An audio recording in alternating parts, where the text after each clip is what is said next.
روزے دار غصہ آنے کے بعد ناراضگی کا اظہار نہیں کرتا. مطلب روزے دار کو غصہ تو آتا ہے لیکن یہ دوسرے کو غصے کا بتاتا نہیں ہے کیونکہ یہ روزے دار ہے. روزے دار کا عمل اور اس کا کردار اچھا. روزہ رکھنا چاہتے ہیں ماں باپ کی اطاعت کیجئے. ماں باپ کہہ رہے ہیں بیٹا جلدی گھر آ جاؤ, کہ نہیں ہم تو دیر سے آئیں گے. ماں باپ کہہ رہے ہیں فلاں کے ساتھ ملنا جلنا کم کر دو, نہیں ابا تمہیں نہیں پتا ہے.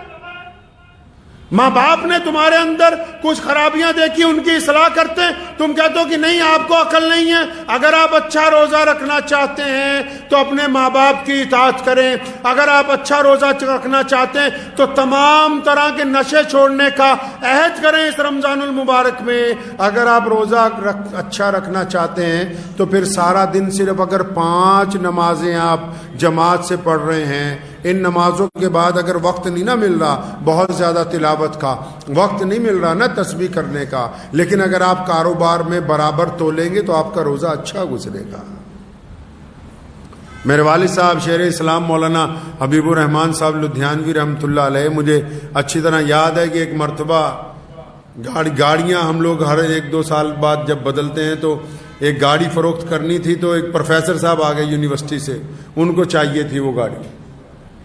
تو اس کے ساتھ دفتر میں اندر بیٹھے تو فرمانے لگے کہ گاڑی کا تو معاملہ طے ہو گیا ہے, لیکن میں آپ کو بتا دوں چلتے چلتے فلاں چیز اس کی خراب ہو جاتی ہے. پھر تھوڑی دیر بعد کہنے لگے فلاں چیز اس کی بیٹری کی فلاں چیز خراب ہے تو وہ بھی رک سکتی ہے. تو 15 خرابیاں اس کو اپنی گاڑی کی. تو پروفیسر صاحب سردار جی تھے, ہنسنے لگے, کہنے مولانا صاحب گڈی بیچن نہیں بلایا کہ بجان نہیں بلایا تسی سانو.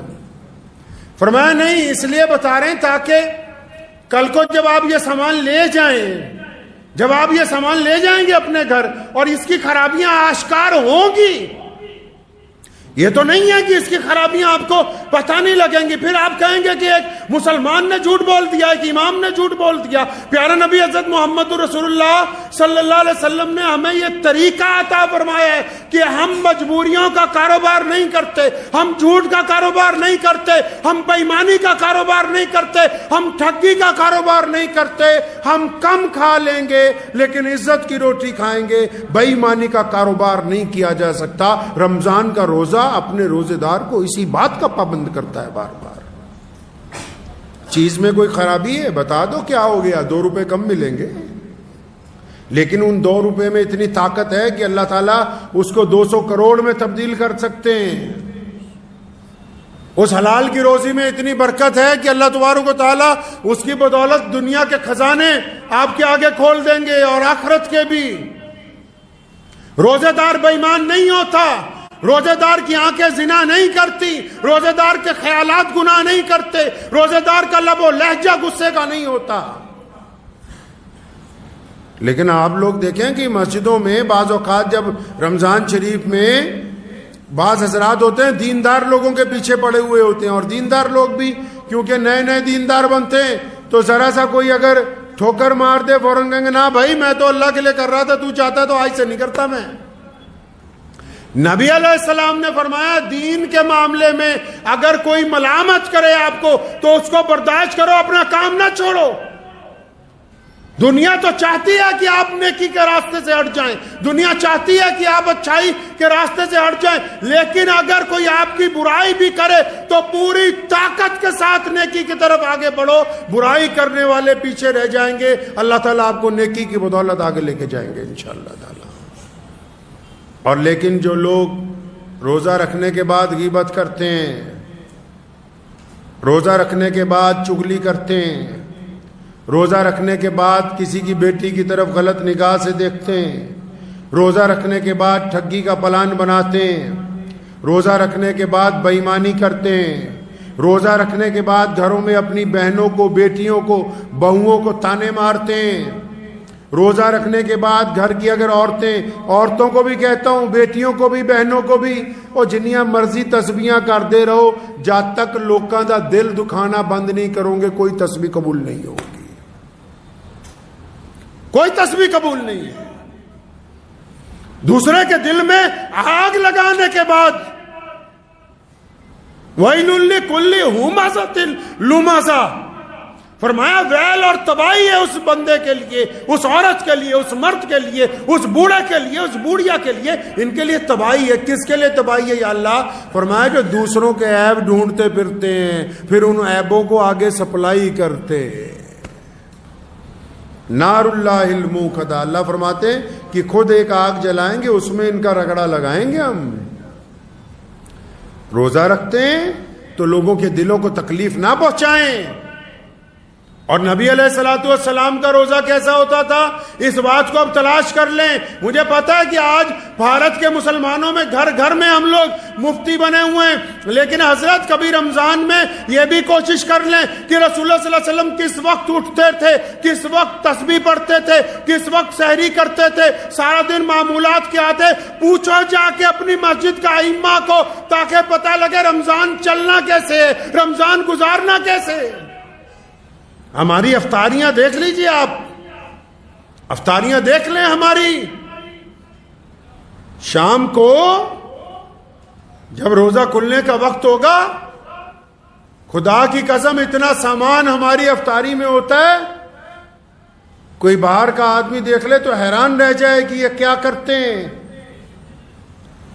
بہترین قسم کے کھانے، بہترین قسم کے پکوڑے، طرح طرح کی حلوے، طرح طرح کی میٹھی کھیریں، طرح طرح کی کھجوریں، طرح طرح کے پھل، طرح طرح کے شربت، طرح طرح کی کولگیٹ اور طرح طرح کی کیا کہتے ہیں اس کو، کولڈ ڈرنک۔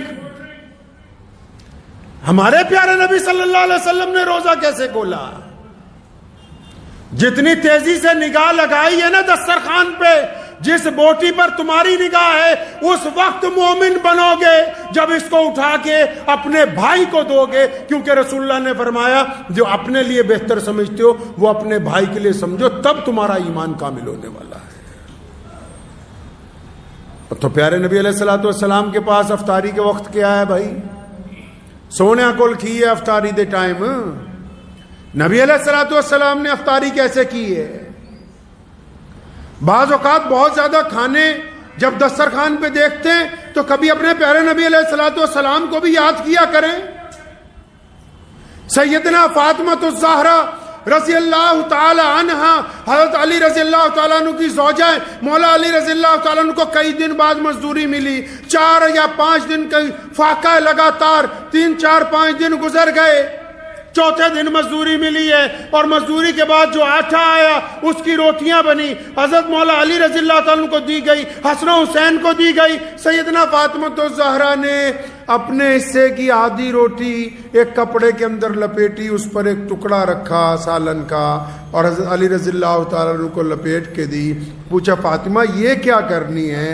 فرمایا علی جاؤ نا میرے ابا محمد رسول اللہ کو دے کے آؤ، میرے نبی علیہ الصلوۃ والسلام کا آج 5 دن سے فاقہ ہے، نبی علیہ السلام نے 5 دن سے کھانا نہیں کھایا ہے۔ اتنی لمبی افطاریاں اگر یہ غریبوں تک پہنچا دی جائیں تو رسول اللہ صلی اللہ علیہ وسلم اس امتی پر فخر کریں گے قیامت کے روز۔ آؤ رسول اللہ کی افطاری دیکھتے ہیں۔ افطار کا وقت ہوتا ہے، محمد رسول اللہ مسجد نبوی میں ہے یا محمد رسول اللہ اپنے گھر کے حجرے مبارک میں ہے، ایک بندہ چھت پہ کھڑا ہے سورج کو دیکھنے کے لیے کہ جیسے ہی یہ غروب ہو جائے بتا دیا جائے رسول اللہ کے ہاتھ میں ایک کھجور ہے، نبی علیہ الصلوۃ والسلام کے ہاتھ میں ایک کھجور ہے، یا کبھی ایک ہے یا ایک سے زیادہ کچھ ہیں۔ آپ صلی اللہ علیہ وسلم کھجور کھاتے ہیں، پانی پیتے ہیں، روزہ کھل جاتا ہے، نماز کی تیاری ہو جاتی ہے۔ تے اسی تا ماشاءاللہ افطاری چ کھائی نہ لینے عشاء ویلے اٹھیا ہی نہیں جاتا، اٹھیا ہی نہیں جاتا عشاء چ۔ کبھی دودھ سے روزہ کھولا، نبی علیہ السلام کو پسند نہیں تھا کہ دسترخوان کے اوپر آگ سے بنی ہوئی چیزیں آئیں۔ افطاری کے دسترخوان پر نبی علیہ الصلوۃ والسلام نے آگ سے بنی ہوئی کوئی چیز کبھی تناول نہیں فرمائی، اور نبی علیہ الصلوۃ والسلام نے کبھی باسی کھانا نہیں کھایا۔ صرف ایک مرتبہ باسی روٹی کھائی فتح مکہ کی رات کو ام ہانی رضی اللہ تعالیٰ عنہ کے گھر، ورنہ فاقے سے رہتے تھے یا پھر تازہ کھانا کھاتے تھے۔ نبی علیہ الصلوۃ والسلام نے باسی کھانا نہیں کھایا۔